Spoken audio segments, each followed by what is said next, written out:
If you think about what tourism does, it creates trust, it creates connectivity, and that is so important, not just in China, but in Asia as a culture generally. And what we've seen is that in corresponding sectors, when the increase in Chinese visitation to Australia has been 20-30%, if you take wine for an example, wine exports in 2016 to China, according to LEK, increased by 40% the following year. Chinese tourists sampling wine while visiting Australia and taking that knowledge back with them to spread the word is only part of the story. The inroads made by Australian wine into China are on a much larger scale. There's about 60 million cases going into China now.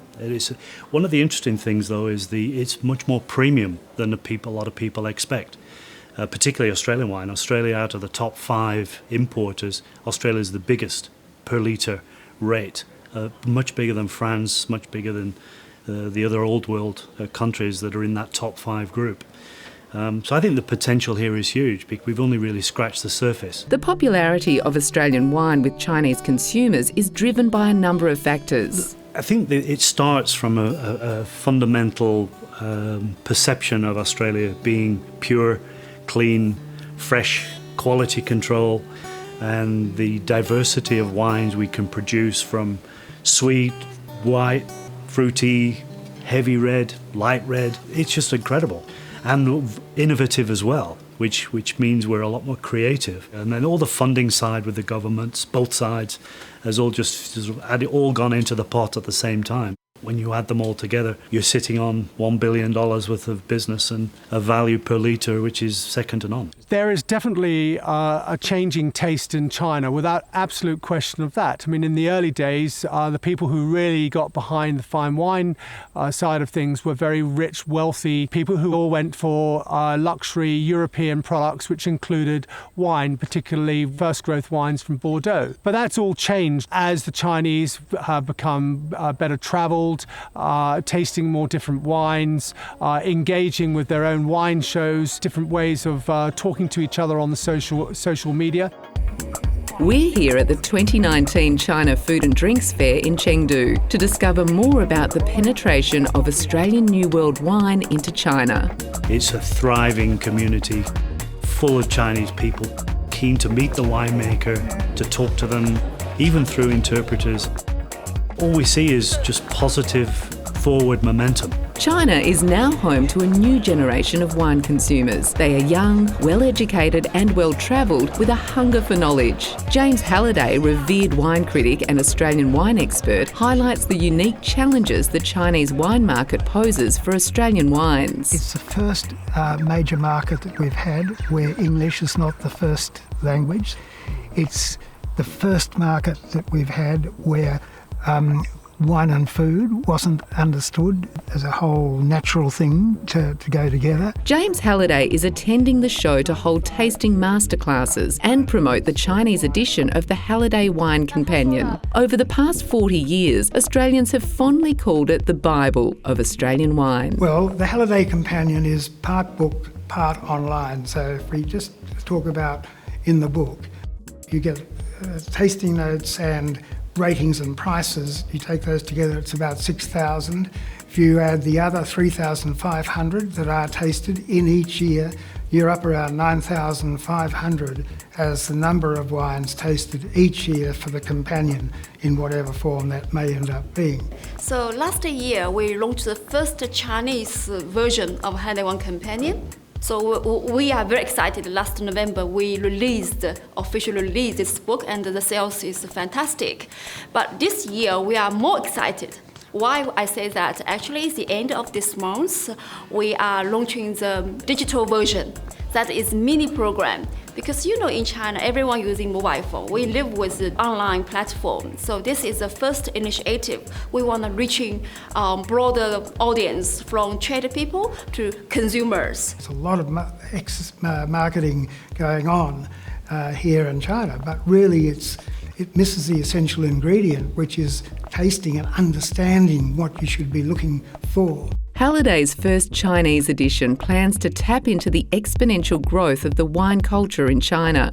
Chinese cities now offer a wine, spirit and education trust course, educational seminars on wine, and tasting and wine education classes.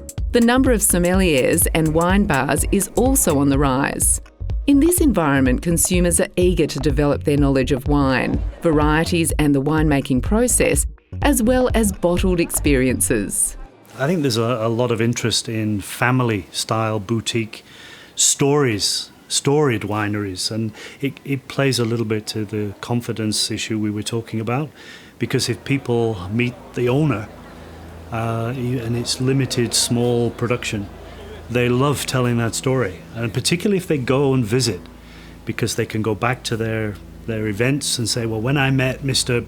who's the owner of they feel much more confident.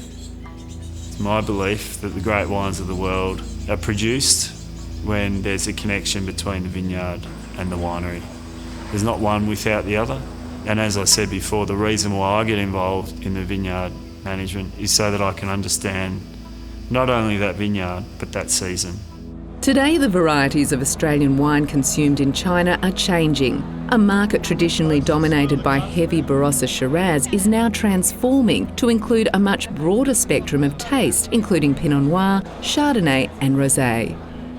Women are probably more interested in wine in China than men, and in fact most of the wine education forums are heavily skewed towards women. The future for really premium Australian wines is here. I mean, it's not even future. The Penfolds or Treasury Wine Estate has demonstrated that really in so many different ways, and they're doing a great job for Australia. Australia is also helping China to further develop its own wine industry. We've travelled back to Australia to a winery near the country town of Shepparton. Here at the University of Melbourne's Dookie campus, Chinese students are immersing themselves in the full wine experience with an eye on the future. Lecturer Chris Barnes has a view that provides food for thought for an industry experiencing unprecedented growth. Because one of the things the Chinese want to do is not just learn about wine, they want to make it themselves. And they are in a process of planting vast amounts of vineyard. They're setting up large wine producing businesses. They're looking at consultants from Australia and from Europe to help them out with that. But one of the things they want to learn from us is the generational nature of wine, in the sense of a mature vineyard, 20, 30 years, and make that wine over a couple of decades before you really get it and before you're able to do it. Our challenge is to be able to convince the Chinese market as exporters, convince them that we produce not just everyday good value red wine, but we produce great quality red wine that is of world standard, that is going to be better than what they're able to produce on a day-to-day basis. And that's our challenge in the next decade or two. This challenge and the sharing of wine knowledge with China are not incompatible. While Australia is helping China establish its own high-volume wine production industry, Australian winemakers are positioning Australian wine as premium and handcrafted to meet growing demand. It's a strategy designed to ensure China's love affair with the Australian wine drinking experience will continue on into the future.